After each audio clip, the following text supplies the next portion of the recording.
আচ্ছা, এবার দেখো এই যে কোশ্চেন, এখানে আমি একটু টাইম নেব, এখানে আমি সবগুলোই এক এক করে তোমাদেরকে এক্সপ্লেন করব যে কোনটার মানে কি। এখানে বলছি the preamble to the constitution declare India as, তো আমি বলবো যে তুমি একবার প্রিএম্বলটা পড়ে নাও, যে ওখানে লেখাই আছে the we the people of India having solemnly resolved two constitute India into a sovereign socialist secular Democratic Republic. এই যে sovereign socialist secular Democratic Republic, এটা হচ্ছে ইন্ডিয়ান স্টেটের নেচার। এই পাঁচটা জিনিস হচ্ছে nature of the Indian state. এই পাঁচটা জিনিসকে বলা হচ্ছে nature of the Indian state, যে আমরা এগুলো, এইটা হচ্ছে ইন্ডিয়ান স্টেটের নেচার, এগুলো sovereign socialist secular Democratic Republic. এবার আমি তোমাকে এক এক করে বলছি যে সোভারেন মানে কি। সোভারেন মানে হচ্ছে যে ইন্ডিয়া হচ্ছে ফ্রি ফ্রম এনি কন্ট্রোল, মানে ইন্ডিয়াই হচ্ছে লাস্ট অথরিটি ইন্ডিয়ার ব্যাপারে কোনো সিদ্ধান্ত নেওয়ার জন্য। ইন্ডিয়ার ইনসাইড ইন্ডিয়া, সেটাও ইন্ডিয়াই ঠিক করবে যে ইন্ডিয়ার পলিসি কি হবে, ইন্ডিয়ার ফরেন পলিসি কি হবে সেটাও ইন্ডিয়াই ঠিক করবে। ইন্ডিয়ার ওপরে কোনো অথরিটি নেই, মানে ইন্ডিয়াই শেষ কথা বলবে, এর উপরে কোনো অথরিটি নেই।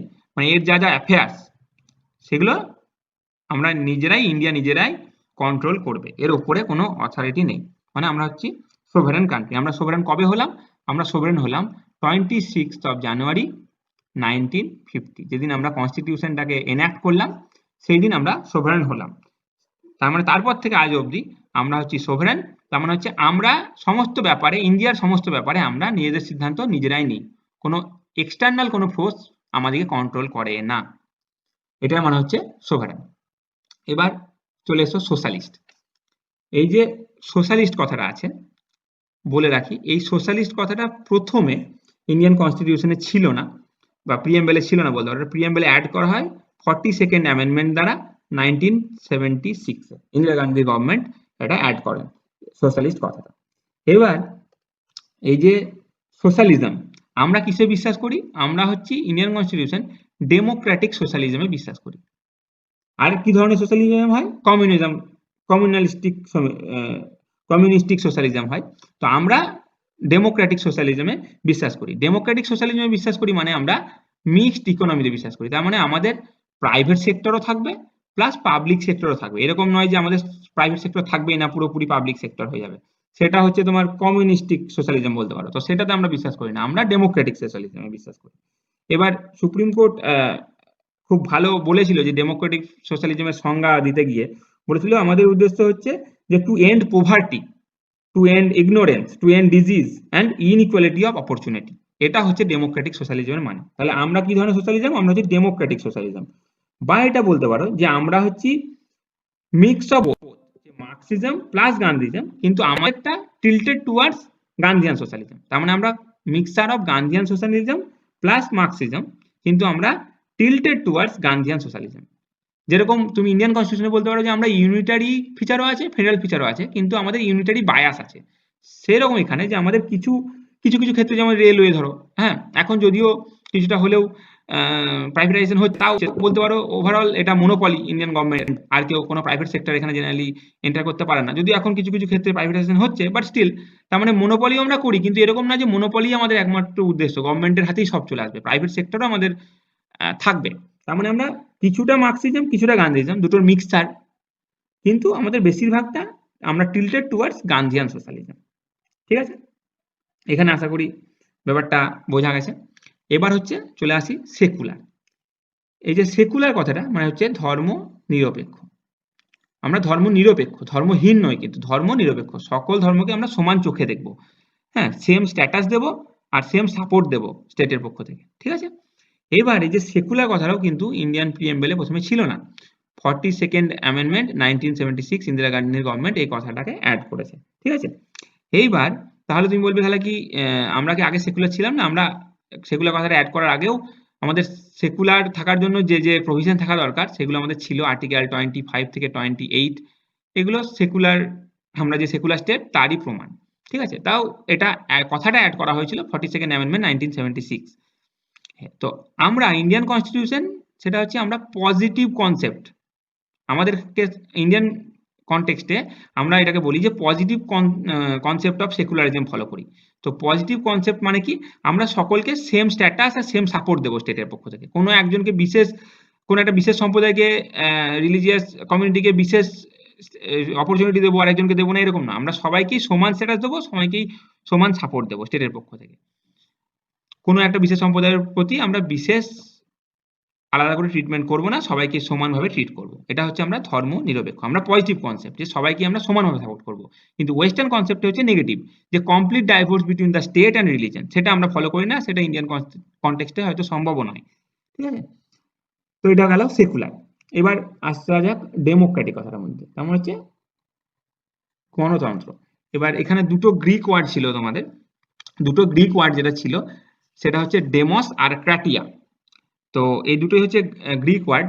তো এই যে ডেমস, এটা গ্রিক ওয়ার্ড, এটার মানে হচ্ছে তোমার পিউপল, এটার মানে হচ্ছে পিউপল, আর ক্রাটিয়া মানে হচ্ছে রুল।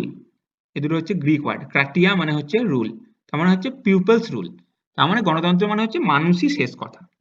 এবার এই যে ডেমোক্রেসি আমরা বলছি, এই ডেমোক্রেসি দু ধরনের হতে পারে, একটা হচ্ছে ডিরেক্ট ডেমোক্রেসি আর একটা হচ্ছে ইনডিরেক্ট ডেমোক্রেসি। ঠিক আছে, একটা হচ্ছে ডিরেক্ট ডেমোক্রেসি, একটা হচ্ছে ইনডিরেক্ট। এবার ডিরেক্ট ডেমোক্রেসি মানে হচ্ছে যে রিপ্রেজেন্টেটিভ, মানে ভোটিং রাইট তো আছে, রিপ্রেজেন্টেটিভকে তো চয়েস করবেই, তার সাথে দেশের যেসব পলিসি মেকিং এও জনগণ ডাইরেক্টলি অংশগ্রহণ করবে। ঠিক আছে, এটা তুমি ডিরেক্ট ডেমোক্রেসি তুমি সুইজারল্যান্ডে দেখা যায় জেনারেলি, সুইজারল্যান্ড হচ্ছে ডিরেক্ট ডেমোক্রেসি একটা উদাহরণ। আর ইনডাইরেক্ট ডেমোক্রেসি হচ্ছে রিপ্রেজেন্টেটিভ ডেমোক্রেসি, তার মানে আমরা হচ্ছি এমএলএ এমপি যারা ল বানায়, তাদেরকে আমরা ইলেক্ট করি এবং তারা গিয়ে তারপরে ল, মানে আমরা এদেরকে ইলেক্ট করি এমএলএ এমপিদেরকে, আমাদের ভোটিং রাইটস আছে, তারপরে এমএলএ এমপিরা ল বানায়, দেশের পলিসি বানায়, মিনিস্টাররা। তো আমরা হচ্ছে ইনডিরেক্ট ডেমোক্রেসি, ইন্ডিয়া হচ্ছে ইনডিরেক্ট ডেমোক্রেসি। এবার এই যে ইনডিরেক্ট ডেমোক্রেসি কথা বলছি, সেই ইনডিরেক্ট ডেমোক্রেসিকে আবার দুভাগে ভাঙা যেতে পারে, একটা হচ্ছে পার্লামেন্টারি ফর্ম, একটা হচ্ছে প্রেসিডেন্সিয়াল ফর্ম। তো পার্লামেন্টারি ফর্ম আর একটা হচ্ছে প্রেসিডেন্সিয়াল ফর্ম। তো এই যে প্রেসিডেন্সিয়াল ফর্ম যেটা, এটা হচ্ছে আমেরিকাতে ফলো করা হয়, ইউএসএ তে। আর পার্লামেন্টারি ফর্ম যেটা, সেটা ইউকে তে বা ব্রিটেনে ফলো করা হয়। আর এই যে পার্লামেন্টারি ফর্ম অফ গভর্নমেন্ট, এটাও ইন্ডিয়ায় ফলো করে। এটা হচ্ছে আমাদের ডেমোক্রেসি, ইনডিরেক্ট ডেমোক্রেসি, আর তার আন্ডারে আমরা পার্লামেন্টারি ফর্মটাকে গ্রহণ করেছি। ঠিক আছে, তো আমাদের ডেমোক্রেসি হচ্ছে ইনডিরেক্ট ডেমোক্রেসি আর আমরা পার্লামেন্টারি ফর্ম অফ ডেমোক্রেসি। ঠিক আছে, আর লাস্ট হচ্ছে রিপাবলিক। তাহলে দেখো এই যে রিপাবলিক কথাটা বলা হচ্ছে, এই যে রিপাবলিক, রিপাবলিক কথার মানে হচ্ছে যে, এবার আমি যে বললাম আমরা ডেমোক্রেসি, তো এই ডেমোক্রেটিক পলিটিকে আবার দুভাগে ভাগ করা যায়।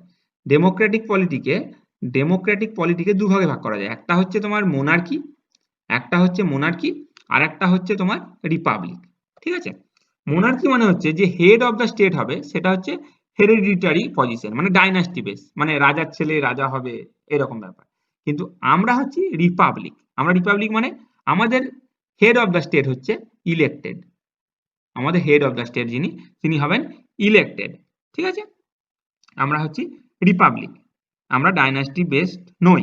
ডাইনাস্টি বেসড হচ্ছে ইংল্যান্ড, সেখানে আছে মোনার্কি আছে, তার মানে রাজার ছেলে রাজা হবে, এরকম প্রফেশন আছে। কিন্তু আমরা হচ্ছি, আমরা বিশ্বাস করি যে head of the state elected হবে, মানে হচ্ছে আমরা রিপাবলিক। ঠিক আছে, এবং সেই রিপাবলিক কথাটা আমাদের প্রিএমবেলে লেখা আছে। আচ্ছা, তো তাহলে এখানে যে অ্যান্সারটা হবে সেটা হচ্ছে যে আমরা হচ্ছি sovereign, socialist, secular, Democratic, Republic. তো এখানে তার মানে আমি তোমাকে বলে রাখি যে তুমি আরো ভালো করে বুঝতে পারবে যে ইউকে, ব্রিটেন, ইংল্যান্ড, এটা হচ্ছে ডেমোক্রেটিক, হ্যাঁ ডেমোক্রেটিক, কিন্তু রিপাবলিক না, রিপাবলিক নয়, কারণ ওরা মোনার্কি বেসড, ওদের যে state head of the state say elected নয়, সেটা হেরিডিটারি পজিশন। তাহলে ইউকে হচ্ছে ডেমোক্রেটিক, যদি তুমি বলো ইংল্যান্ড হচ্ছে ডেমোক্রেটিক কিন্তু রিপাবলিক নয়। যদি তুমি চায়না দেখো, চায়না কি, চায়না কি ডেমোক্রেটিক? না, চায়না ডেমোক্রেটিক নয় কিন্তু রিপাবলিক, হ্যাঁ রিপাবলিক। আর যদি ইন্ডিয়া বলো, তাহলে ইন্ডিয়া হচ্ছে ডেমোক্রেটিক প্লাস রিপাবলিক। তাহলে এখান থেকে তুমি বুঝতে পারছো। ঠিক আছে, তাহলে অ্যান্সার হয়ে যাবে অপশন সি, ইন্ডিয়া হচ্ছে sovereign, socialist, secular, Democratic, Republic. ঠিক আছে, চলো নেক্সট কোশ্চেন। নেক্সট কোশ্চেন, আচ্ছা, what is the proper connotation of the term secularism? তাহলে দেখো এক্ষুনি আমরা দেখলাম যে তাহলে অপশন দেখে তুমি বুঝতেই পারছো যে অপশন হবে, অ্যান্সার হবে অপশন বি, যে in the affairs of the governance and formulation of state policies the state is not guided by the religious consideration. তার মানে আমরা যে সেকুলারিজম, সেখানে আমরা state is not guided by the religious consideration. হ্যাঁ, এটা হচ্ছে সেকুলারিজমের মিনিং। আর ইন্ডিয়ান কনটেক্সটে তুমি যদি দেখো, তাহলে আমরা কি ফলো করি, যেটা বললাম, আমরা হচ্ছে positive concept of secularism follow করি। ওয়েস্টার্ন সেকুলারিজম কিন্তু আমাদের নয়, যেখানে complete divorce between the state and the religion. আমরা পজিটিভ কনসেপ্টে বিশ্বাস করি। তার মানে হচ্ছে আমরা সকল রিলিজিয়াস কমিউনিটিকেই সেম স্ট্যাটাস এবং সেম সাপোর্ট দেব স্টেটের পক্ষ থেকে। ঠিক আছে?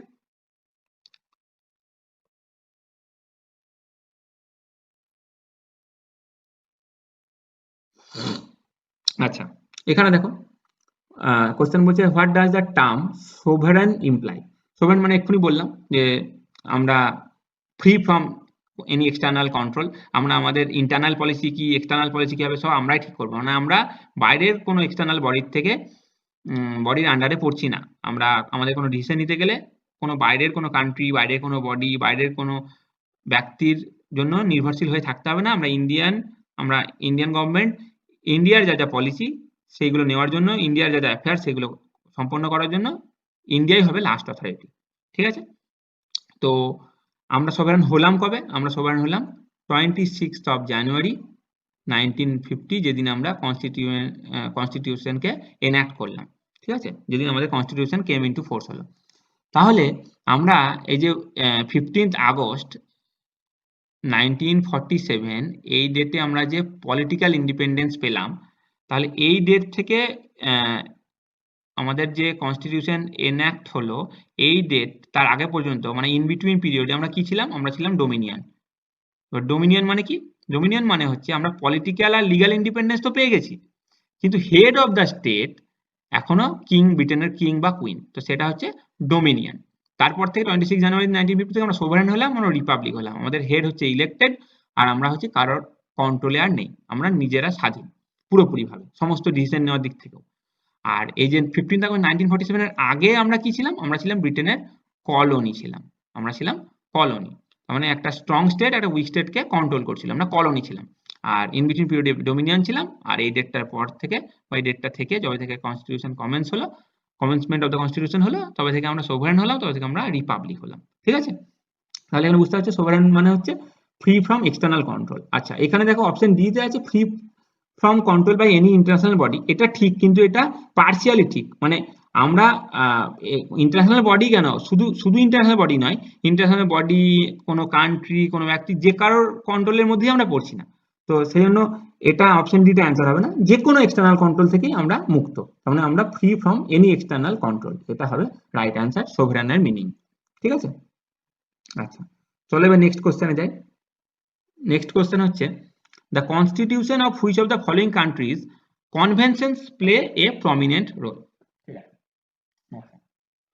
এখানে আমি তোমাকে একটা কথা বলে রাখি যে কনস্টিটিউশনকে আমরা আবার রিটেন আর আনরিটেন কনস্টিটিউশনের মধ্যে ভাগ করতে পারি। রিটেন আর আনরিটেন, তাই তো? আচ্ছা, written are written constitution car car? USA, India, এরা হচ্ছে রিটেন। তার মানে হচ্ছে সমস্ত ল লেখা আছে এবং কোডিফাই করা আছে একটা সিঙ্গেল ডকুমেন্টের মধ্যে। আর যখন আমি বলছি আনরিটেন কনস্টিটিউশন, এটা তোমাকে মাথায় রাখতে হবে যে তার মানে এটা নয় যে ল রিটেনই নয়। আনরিটেন মানে হচ্ছে লজ আর রিটেন। ঠিক আছে? যে ল কিন্তু রিটেন আছে, কিন্তু not all laws are written. ঠিক আছে? যে ল রিটেন কিন্তু সমস্ত ল রিটেন নয়, এবং যে লগুলো রিটেন আছে সেটা যে শুধুমাত্র একটা বইয়েই লেখা আছে এরকম নয়, কোনো একটা বইয়ে কোডিফিকেশন করা নেই। ঠিক আছে? সেজন্য আনরিটেন কনস্টিটিউশনের ক্ষেত্রে কি হয়, কনভেনশন একটা ইম্পর্টেন্ট রোল প্লে করে। কনভেনশন একটা ইম্পর্টেন্ট রোল প্লে করে না। আনরিটেন কনস্টিটিউশন উদাহরণ কি হবে? তোমার ইউকে হবে, নিউজিল্যান্ড হবে। ঠিক আছে? কনভেনশন একটা ইম্পর্টেন্ট রোল প্লে করে। এবার এই কনভেনশন গুলো কি? তো দেখো ব্রিটিশ পার্লামেন্ট, ব্রিটেনে কি হয় যে ধরো কোনো একটা ল, সেই কোনো একটা ল ব্রিটিশ পার্লামেন্টে ধরো পাস হলো, কোনো একটা ল ব্রিটিশ পার্লামেন্টে পাস হলো, তারপরে সেটা যায় কার কাছে? কুইনের কাছে যায়। সে কুইন তারপরে সেটাকে কি করবে? সাইন করবে, তাই তো?